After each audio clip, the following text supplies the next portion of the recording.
Welcome back. Radio city joke સ્ટુડિયોમાં આપનું સ્વાગત છે. કિશોર કાકા આપણી સાથે સ્ટુડિયોમાં બેઠા છે. ફોન આવ્યો કાકા. વિશ કરવા માટે આવ્યો છે. ઉપાડ ઉપાડ. હલો હલો ભૈલો. અરે કાકી, હેપી દિવાળી.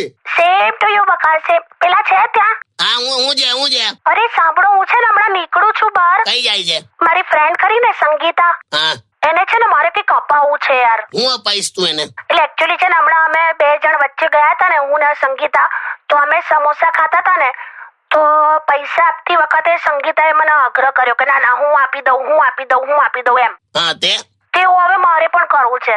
કઈ જાય છે? હું છે ને જ્વેલરીની દુકાનમાં જાઉં છું. આ જ્વેલરી માટે આગ્રહ હોય?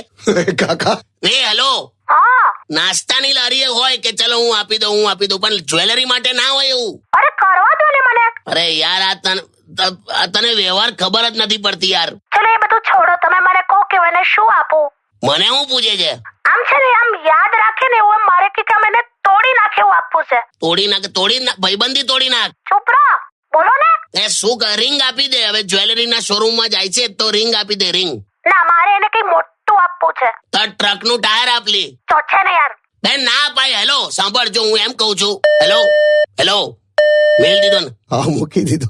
બે યાર, આ દિવાળી નહીં દિવાળું કાઢશે યાર. આવું હોય કોઈ દિવસ?